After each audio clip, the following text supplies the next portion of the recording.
انتظامیہ کو روکا اور کہا بھائیو ہم ایک تقریر کریں گے بشرطے کہ میری ایک بات آپ لوگ مانیں. اللہ اکبر، یہ ہے سمجھانے کا انداز اور یہ ہے ایمان.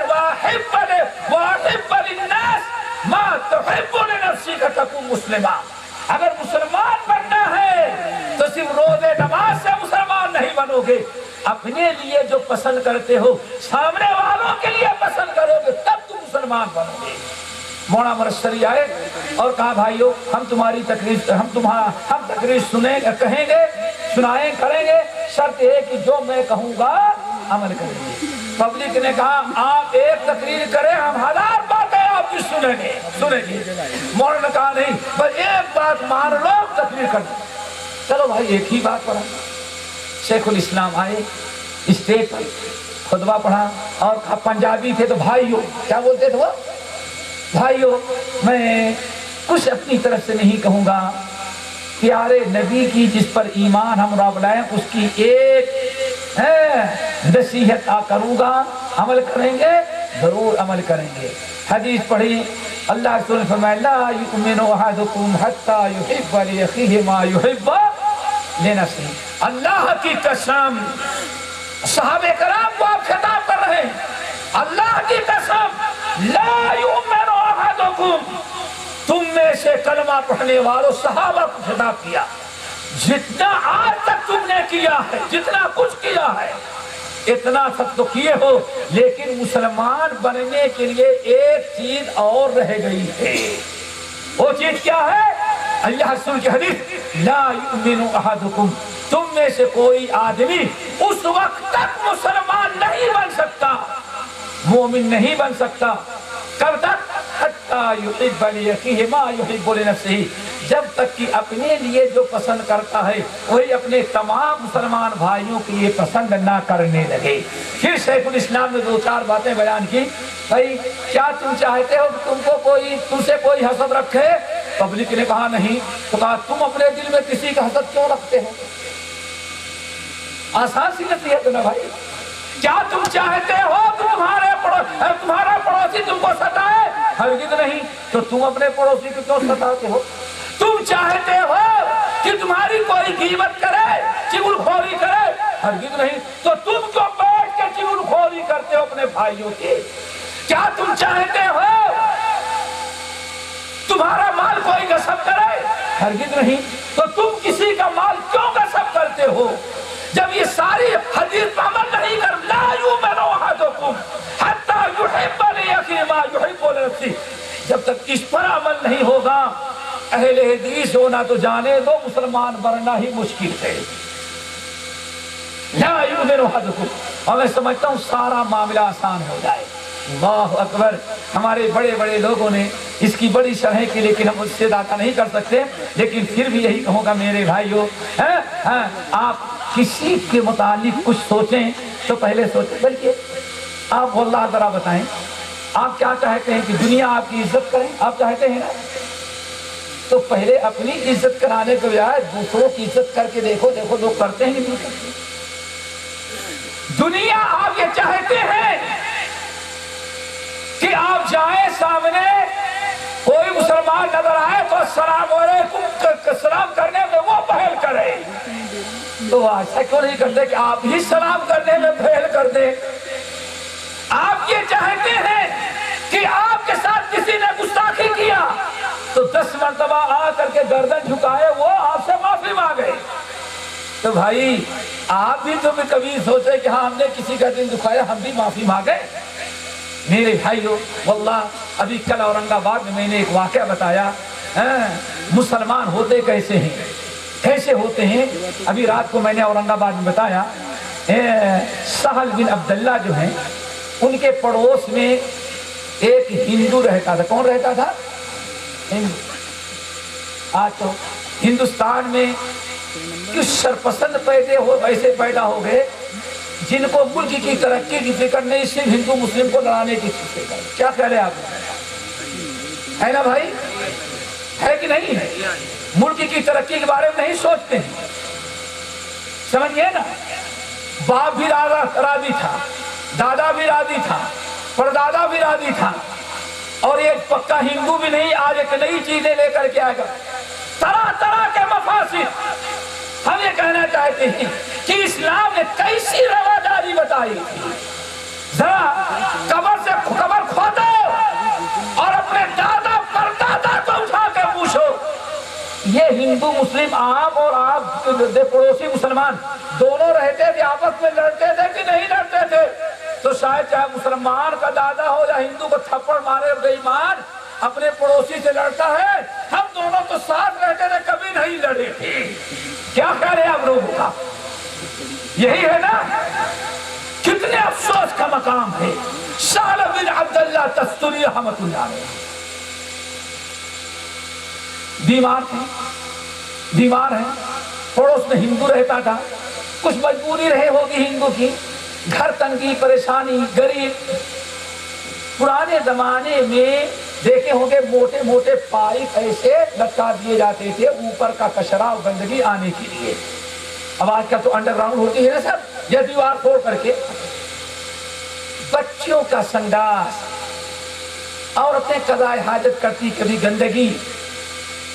یہ مسلمان سہل کے گھر میں آتے تھے تو سہل نے کیا کیا، ایک آدھ مرتبہ اشارتاً کے تحت منع کیا لیکن بعد نہ آیا، تو ایک بالٹی مٹی کا برتن عادت رکھ دیتے تھے، ساری گندگی ہندو پڑوسی اس کے گھر میں گرتی تھی اور جب بھر جاتی تھی لے جا کر کے پھینک دیتی تھی، پھر لا کے رکھ دیتے، گھر صاف رہتا وہی برتن گندا ہوتا نہیں۔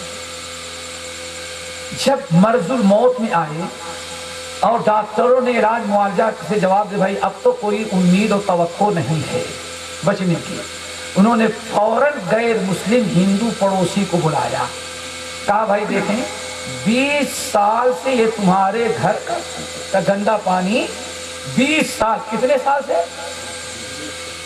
20 سال سے یہ تمہارے گھر کا گندا پانی ہمارے گھر میں آتا ہے۔ میں نے ایک آدھ مرتبہ اشارتاً کیا لیکن آپ نہیں بند کیے، تو میں نے یہ برتن رکھ دیتا تھا، جب بھر جاتا تو تمہارا گندا پانی لے جا کر کے باہر پھینک دیتا۔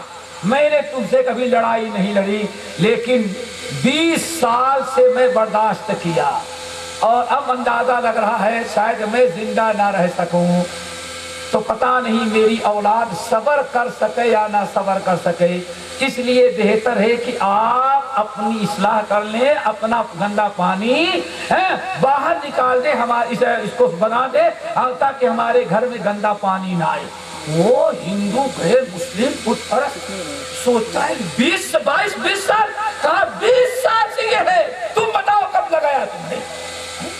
20 سال سے آپ ہمارے اس تقریب پر صبر کیے ہیں، گندگی آپ پھینکا کرتے تھے، کہا اللہ کی قسم 20 سال ہو گئے تمہارے گھر کا گندا پانی ہمارے گھر میں آتا ہے اور میں اٹھا کر کے لے جا کر کے پھینکتا ہوں۔ ہم نے کبھی تم سے لڑائی نہیں لڑی، بس لیکن کوئی ضرور نہیں ہماری اولاد بھی ایسی کرے، اس لیے بہتر ہے ہماری زندگی میں مرنے کے پہلے آپ اپنے گھر کی اصلاح کر لیں۔ کہا اچھا 20 سال سے صبر کرے؟ ہاں اللہ کی قسم 20۔ کہا اچھا ذرا 5 منٹ میں آتی ہیں۔ گیا، بیوی کو بلایا، کھانا بیوی بلایا، بچوں کو لیا، چھوٹے بڑے سب کو، کہاں چاچا دادا نیچے بلا رہے ہو، میاں بھائی سب کو اللہ لے کر کے آیا اور کہا کہ دیکھو، بیوی سے کہتا ہے ان کا دھرم، ان کا اسلام، ان کا دین ہے، ان کے دین کی برکت دیکھو، صبر و تحمل دیکھو مسلمان کا۔ کہا بیوی نے کہا کیا ہوا؟ کہا یہ 20 سال سے گندا پانی آتا ہے اور ہمیں انہوں نے نہیں بتایا اور دیکھتے رہے، آج کہہ رہے ہیں شاید میں مر جاؤں اس لیے بہتر ہے اپنے پانی کی نظام کر لیں۔ کہا ان کا مذہب اتنا زیادہ سچا اور اتنا زیادہ امن و امان والا اور اتنا زیادہ صلہ رحمی اور پڑوسی کا خیال رکھنے والا، دنیا میں اس سے بڑا کوئی مسلک ہی نہیں ہے، کوئی مذہب نہیں ہے۔ کہا ایسا گواہ بہو اشہد ان لا الہ الا اللہ و اشہد ان محمد رسول اللہ، پورے خاندان کے ساتھ کلمہ پڑھا اور مسلمان کے اس 20 سالہ صبر کے بدلے میں کلمہ پڑھ کے پورے خاندان کے ساتھ مسلمان ہو گیا۔ میرے بھائیوں کہنے کا مقصد ہمارا یہ ہے کہ اسلام جو سکھلاتا ہے جو اپنے لیے پسند کرتے ہو وہی اپنے مسلمان وہی اپنے تمام بھائیوں کے لیے پسند کرو. تعجب کرتے ہیں بات ہمیں حدیث یاد آئی ہے صحیح ابن حبان کی. اسی حدیث کو بیان کر کے ہم بات کو آگے بڑھا دیتے ہیں اور ختم بھی کریں گے انشاءاللہ. اللہ اکبر. حضرت عبداللہ ابن عمر عمرو ابن العاص صحیح ابن حبان کی روایت کہتے ہیں کتنی حیرت کی بات. کہتے ہیں خانہ کعبہ کا طواف دنیا کے سارے حجاج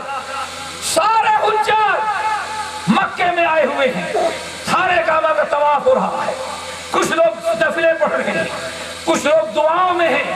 حضرت عبداللہ بن عمرو بن العاص رضی اللہ تعالیٰ عنہ نے کہا وَرَبِّ هَذِهِ الْبَنِيَّةِ اے مکے میں آنے والوں حاجیوں یہ خانہ کعبہ ہے تمہارے نگاہوں کے سامنے اور اس وقت مطاف میں کھڑے ہو. ہم تمہیں اس طرف کعبہ کی قسم کھا کے بیان کرتے ہیں لَسَمِعْتُ رسول اللہ علیہ وسلم اس مقدس سیزن میں مقدس ایام میں اس مقدس گھر میں خانہ کعبہ کے سامنے رب کعبہ کی قسم کھا کے میں کہتا ہوں کہ اللہ کے رسول کو میں نے فرماتے ہوئے سنا المسلم من سلم الناس من لسانہ ویدہ.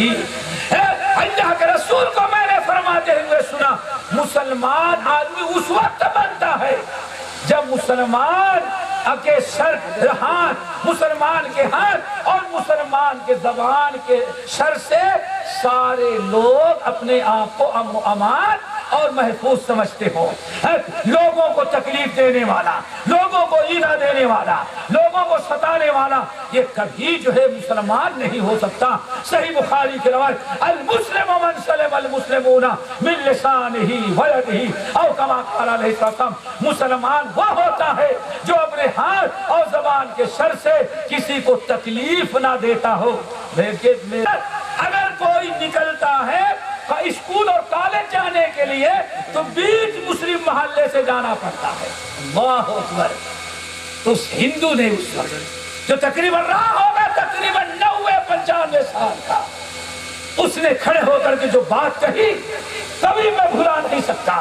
اس نے کہا ہے لوگوں سن لو مل کر کے رہو ہندو مسلم آپس میں مل کر کے رہو اور کچھ گندے ذہن کے لوگ ہیں تمہیں لڑانا چاہتے ہیں اور چغل خوری کے ذریعے یا پروپگنڈے کے ذریعے تمہیں لڑانے کی کوشش کرتے ہیں. اس نے کہا رام کی قسم ہمیں 90 سال سمجھ بوجھ والی زندگی ملی لیکن وہاں سے ہمارے محلے سے ہماری بیٹیاں ہماری پوتیاں کہاں ہماری ماں گزرتی تھی ہماری بیوی گزری ہمارے پوتے گزرے ہماری پوتیاں گزری ہماری بیٹی گزری تھی ہماری نواسیاں کہتا ہے کہ نواسیوں کی بیٹیاں آج گزر رہی ہیں. لیکن اس مسلم محلے سے 90 سال گزر گئے کبھی یہ شکایت نہیں ملی کہ کسی مسلمان بڑے چھوٹے نوجوان یا بوڑھے نے کسی ہندو لڑکی کی طرف غلط نگاہ اٹھا کر کے دیکھا. یہ اس نے کہا کیوں المسلم من سلم المسلمون من لسانہ ویدہ. ہاتھ اور زبان کے شر سے کسی کو تنگ نہ کیا جائے یہ مسلمان ہونے کے لیے شرط ہے. اسی لیے الحمدللہ ثم الحمدللہ ہم یہ اعلان کرتے ہیں بتاتے ہیں معلوم ہے آپ لوگوں کو چاہے عرب ہو یا عجم ہو یا ہندوستان کی حکومت ہو یا پڑوس میں پاکستان اور بنگلہ دیش کی حکومت ہو کسی حکومت ہو یا کوئی پارٹی ہو جو بڑے وفادار ملک کے بنتے ہیں اصلی وفادار اللہ کی قسم اگر ہندوستان ملک کا کوئی ہو سکتا ہے تو ہندوستانی مسلمان ہو سکتا ہے. ہندوستان کا صحیح وفادار جو سب کے حقوق کو سمجھے ہر کی بیٹی کو اپنی بیٹی سمجھے ہر کے بیٹے کو اپنا بیٹا سمجھے ہر ایک کو اپنا سمجھے ہر ایک کی جائیداد پراپرٹی کو اپنا سمجھے اور دوسروں کے ہاں تو تقسیم ہے. اعلان کیا جاتا ہے ہمارے ایک لڑکی کو خراب کریں گے تو ان کی 100 لڑکی کو خراب کرے گا. یہی ہے نا. ہمارے ایک آدمی کو ماریں گے تو ہم 100 آدمی کو ماریں گے. ہم کی وہی کہتا ہے جو دنیا میں دنگا فساد چاہتا ہو. ہم یہ کہتے ہیں اگر کسی نے کسی کی لڑکی کو خراب کیا تو خراب کرنے والے کو سزا دی جائے, چاہے ہندو ہو یا مسلمان ہو. ہم یہ کہتے ہیں کیوں؟ اسلام عدل و انصاف کا نمبردار ہے. ہم یہ کہتے ہیں چاہے مسلمان ہو یا ہندو ہو, سکھ ہو یا یہودی ہو, بدھسٹ ہو یا جین ہو, اگر کسی نے کسی ایک کو قتل کیا تو ہم نہیں دیکھیں گے کس برادری کا ہے. ہم یہ کہتے ہیں قاتل کو پکڑا جائے اور اسے سزا دی جائے, کسی بھی مذہب کا ملت کا ہو, کسی بھی قوم اور علاقے کا ہو. کیوں؟ ہم مسلمان ہیں. اسلام عدل و انصاف کا نمبردار ہے. اسی لیے ہماری بات اگر ناگوار گزرے ہم لوگوں کو تو برداشت کیجیے. ہم یہ کہتے ہیں کہ سب سے پہلے اگر اسلام دہشت گرد سکھلاتا, اگر اسلام اپنے نوجوانوں کو آتنکوادی کی تعلیم دیتا تو یاد رکھو پوری دنیا جانتی ہے کہ اس وقت پوری دنیا میں اصلی اسلام ہے تو اہل حدیثوں کے پاس ہے. کیا خیال ہے آپ لوگوں کا؟ کلکتہ ایئرپورٹ پر پچھلے سفر میں پچھلے مہینے آپ اتنا ہندی آتے جاتے ہیں, ہمارا وطن ہے آتے جاتے ہیں نہیں اتنا زیادہ. پاسپورٹ لیا گیا, چیک کرایا, کہا آپ مسلمان ہیں, کس فرقے سے ہیں؟ میں نے کہا مسلمان ہیں. نہیں مسلمان بہت فرقے ہیں. میں نے کہا کون سے؟ کہا شیعہ ہیں, سنی ہیں, پھر سنی ہیں تو دیوبندی ہیں, بریلوی ہیں. کیا ہے یار, ہم نے سب کی اسٹڈی کی ہے. میں نے کہا تم نے اسٹڈی تو وہابی کو جانتے ہو. کہا دیوبندی کہاں نہیں, بریلوی کہاں نہیں, شیعہ کہاں نہیں. کہا پھر میں نے کہا وہابی کو جانتے ہو؟ ہاں اہل حدیث. میں نے کہا کہ ہاں وہی وہابی. کہا ہاں وہی وہابی. میں نے کہا وہابی ہے. واللہ ہندو آفیسر کہتا ہے نہیں ہم کو تو معلوم ریسرچ کیا ہے, سب سے سچے اصلی آپ ہی وہابی ہیں. کیا کہا؟ سب سے سچے سب سے اصلی مسلمان کون ہے؟ وہابی ہوتے ہیں. ہم نے ریسرچ کیا ہے. میرے آپ بڑے اچھے آدمی ہیں, نیک کام کر رہے ہیں. میرے بھائیو آپ حضرات جانتے ہیں کیونکہ ہم یہ سمجھتے ہیں محمد صلی اللہ علیہ وسلم کی اصلی تعلیمات عبادات سے لے کر کے معاملات تک جماعت اہل حدیث کے پاس ہے. اسی لیے ذرا سنو, ہندوستانی حکومت سے پہلے, سیاسی پارٹیوں سے پہلے اور دنیا کے سارے مسلم ممالک سے پہلے اگر آتنکوادیوں کے خلاف, دہشت گردی کے خلاف اگر سب سے پہلے کسی نے آواز اٹھائی اور اس کو کنڈم قرار دیا اور اس کو غیر اخلاقی چیز قرار دیا, ظلم و زیادتی ناجائز و حرام قرار دیا, تو حضرات جانتے ہیں 2006 میں دنیا میں سب سے پہلے جمعیت اہل حدیث نے اعلان کیا. ہندوستانی حکومت بھی سوئی تھی لیکن کس نے جگایا سب کو؟ جمعیت اہل حدیث نے. کیا یہ آتنکوادی اور دہشت گردی یہ مٹانا صرف پولیس کا کام نہیں ہے, حکومت کا کام نہیں ہے, یہ سب سے پہلے ہمارا کام ہے. ہم لوگوں کو بتائیں کہ اسلام امن و امان کا علم بردار ہے. دہشت گردی کا کوئی تصور اسلام میں نہیں ہے, چاہے مندر میں ہو یا مسجد میں ہو, ٹرین پر ہو, ایئرپورٹ پر ہو یا اجتماعات میں ہو. اسلام اس کی اجازت نہیں دیتا اور اس کا کوئی تعلق مسلمان اسلام سے نہیں. لیکن ہو سکتا ہے کوئی سرفرا ہو کسی کے ہاتھوں چڑھ جائے تو ایک کی وجہ سے پوری امت مسلمہ جو ہے لپیٹ میں نہیں آنی چاہیے. ہر مجرم جو ہے اس کو پکڑیں, لائیں سامنے. اگر آپ دیر میں سزا دیتے ہیں تو اگر واقعی مجرم ہے تو یہ ہماری مسلم جماعت آپ سے پہلے اس کا سر توڑے گی. کیا اسلام کو بدنام کرنے کی کوشش کی گئی. اور پھر سب سے خطرناک آتنکوادی دہشت گرد جو آئی ایس کیا نام ہے, آئی ایس